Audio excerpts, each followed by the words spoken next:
Salut les bikers, les bikeuses et tous les passionnés des motos custom.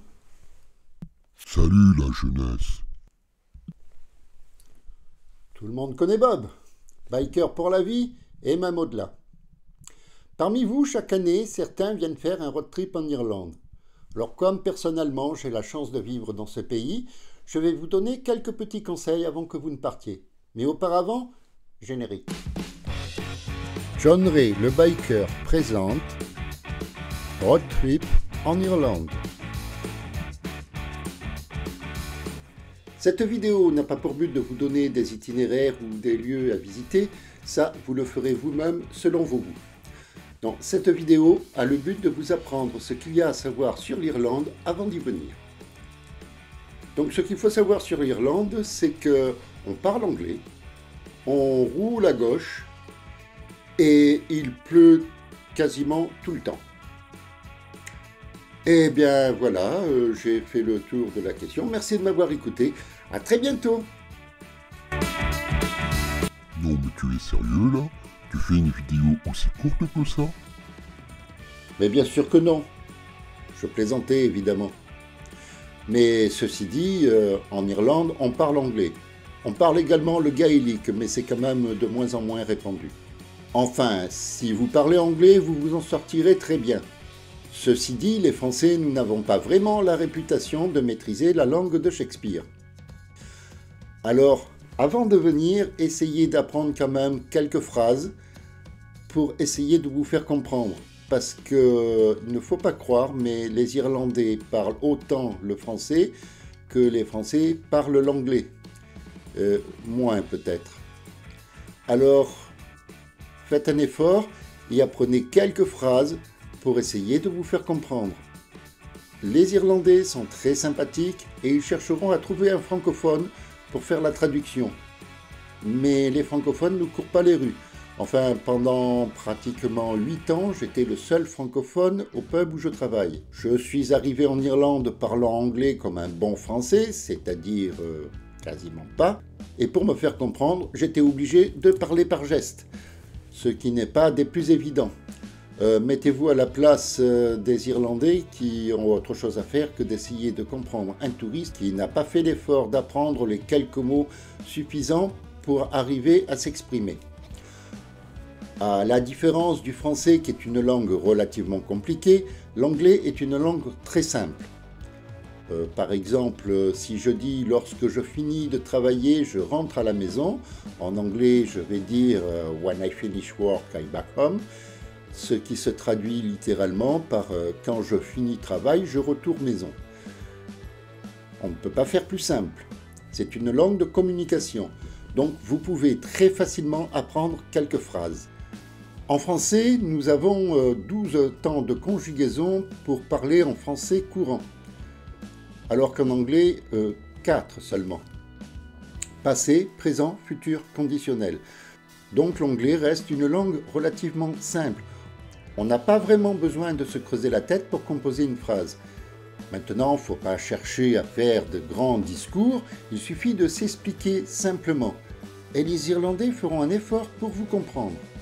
Ceci dit, essayez de bien prononcer, mais n'essayez pas de reproduire l'accent. Après tout, lorsqu'un Irlandais, un Américain, un Italien vient en France, il n'a pas forcément l'accent de Paris ou de Marseille. Un accent, c'est une identité, ça fait partie de ta personne. Imiter l'accent des autres, ce n'est jamais qu'une imitation.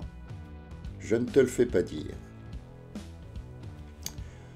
Donc, essayez d'apprendre quelques mots en anglais, munissez-vous du matériel qu'il faut pour traduire, une application, un dictionnaire, ce que vous voulez, mais n'imaginez pas qu'il y aura partout un francophone pour faire la traduction. Ne soyez pas surpris car les Irlandais parlent très vite et ont un accent très fort. En voici un exemple. Hi, my name is Sean, Bowen in the Musgrave Arms.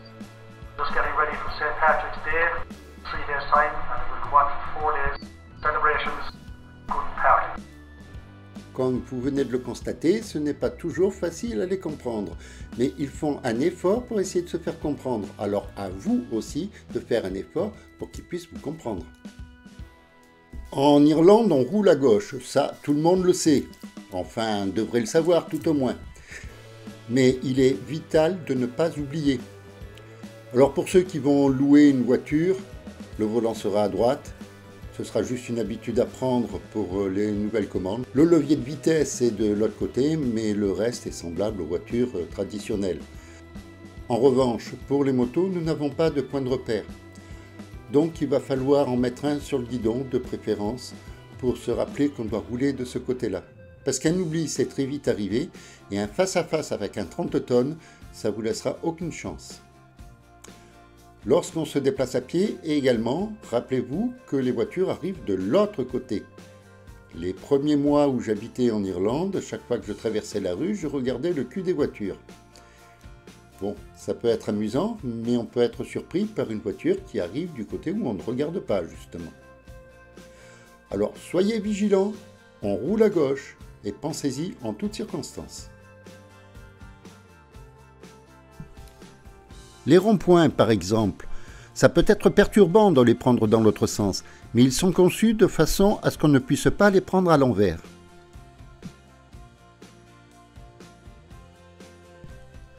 Pour ce qui est des feux rouges, ils se trouvent des deux côtés du carrefour, comme ça vous avez toujours une bonne vision du feu. Le premier est ici, et le second est là.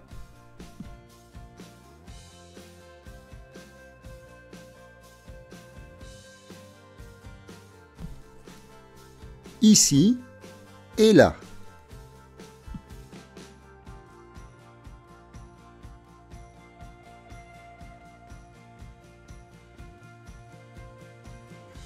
En ce qui concerne les limitations de vitesse, alors c'est 120 km/h sur autoroute, mais sur l'autoroute, méfiez-vous.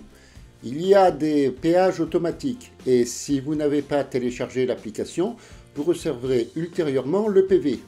Alors ce n'est pas très grave si vous avez un véhicule étranger à l'Irlande, mais si vous avez loué un véhicule en Irlande, ce sera débité sur votre carte de crédit. En ce qui concerne les routes nationales et les grandes routes sont limitées à 100 km/h. Par contre, toutes les routes secondaires sont limitées à 80 km/h. En ville, à l'entrée des villes, c'est limité pour les petites villes et les villages à 60 km/h et 50 km/h au centre-ville. Pour les grandes villes comme Cork, Dublin ou d'autres grandes villes, on passe de 100 à 80, de 80 à 60 et de 60 à 50. Sur le périphérique, la limitation est également à 100 km/h. Mais on peut y rencontrer des feux rouges ou des ronds-points. Dans ce cas-là, la limitation passe à 60 km/h avant d'arriver au feu rouge ou au rond-point. Le parking est généralement payant, mais il y a aussi des parkings gratuits limités à 2 heures. Méfiez-vous, il ne faut pas excéder les 2 heures, sinon il vous en coûtera 45 € d'amende. Lorsque vous rencontrez un passage piéton comme celui-ci, le piéton a la priorité. Ne pas s'arrêter équivaut à griller un feu rouge, donc il vous en coûtera 4 points sur le permis. Si vous n'avez pas un permis irlandais, vous n'aurez qu'un PV. Votre permis français est tout à fait valable en Irlande. Toutefois, l'Irlande n'a pas signé d'accord avec d'autres pays européens. On ne peut pas vous retirer de points en Irlande si vous avez un permis français et ça ne sera pas répercuté sur la France comme tel est le cas avec l'Italie ou la Belgique par exemple. Également, il pleut tout le temps. Bon, là, faut pas exagérer. De temps en temps, la pluie s'arrête. Mais c'est vrai qu'il pleut souvent. L'hiver plus que l'été, mais l'été a toujours des petites périodes pluvieuses. Un dicton irlandais dit « If you don't like the weather, wait 5 minutes ». Ce qui veut dire « Si tu n'aimes pas la météo, attends 5 minutes ». La météo change très vite. Alors pour ceux qui ont vu mes vidéos de balade, j'ai choisi des moments où il ne pleuvait pas. Généralement, j'arrive assez bien à échapper à la pluie. Donc c'est possible de se balader en Irlande et d'échapper à la pluie. Ce n'est pas toujours évident, mais c'est possible. En revanche, n'oubliez pas de glisser dans vos bagages une tenue de pluie. Ça peut être utile. Si vous comptez séjourner à l'hôtel, il est préférable de réserver à l'avance. Effectivement, beaucoup de touristes viennent visiter l'Irlande et si vous ne voulez pas vous retrouver à la rue, mieux vaut prendre les devants. Pour le camping, c'est un peu plus facile, mais également certains campings affichent complet. Donc, pensez à réserver toujours à l'avance votre chambre ou votre place au camping. Au niveau du climat, bon, il pleut très souvent, bien que l'été un peu moins quand même, mais ce qu'il faut savoir, c'est qu'il ne fait pas très chaud. Il ne fait pas froid, l'été est doux, mais pas chaud. Donc prévoyez quand même d'emmener des vêtements relativement chauds. Il peut faire chaud la journée, mais les nuits sont fraîches. Si vous faites du camping, prévoyez un bon sac de couchage quand même. Les documents dont vous avez besoin. Donc l'Irlande faisant partie de l'Union européenne, une simple carte d'identité vous suffit. Vous pouvez également prendre un passeport, ce n'est pas gênant. Votre permis de conduire est bien sûr valable. Pour ce qui est du médecin, mieux vaut prendre votre carte vitale ou, s'il est toujours d'actualité, le document E111.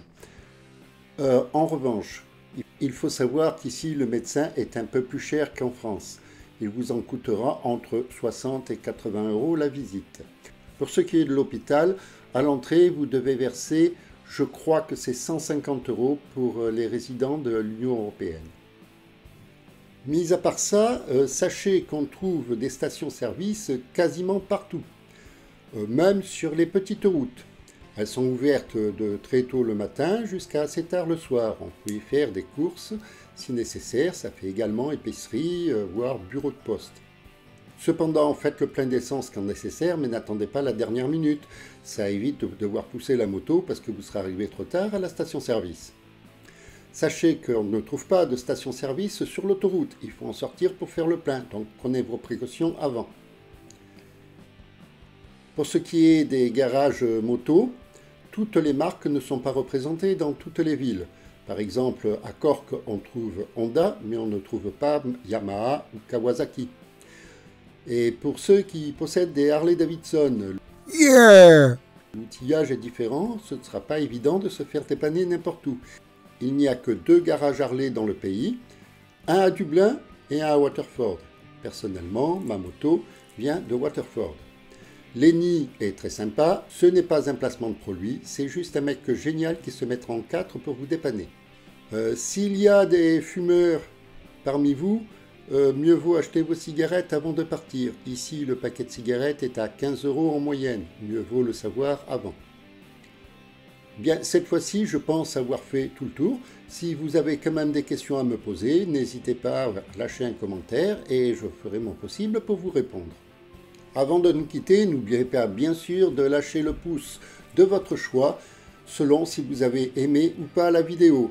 Pour ceux qui ne sont pas encore abonnés, eh bien, n'hésitez pas à le faire et activez également la cloche pour être averti des prochaines vidéos. La chaîne n'est pas encore très connue, je n'ai pas beaucoup d'abonnés, alors n'hésitez pas à la partager sur vos réseaux sociaux, dans votre communauté, auprès de vos proches, enfin, vous connaissez le principe. Eh bien, bikers, bikeuses et tous les passionnés des motos custom, roulez cool, soyez prudents, profitez de la route, mais surtout, n'en soyez pas victimes. Au revoir à tous et à très bientôt. Salut les jeunes et à la prochaine.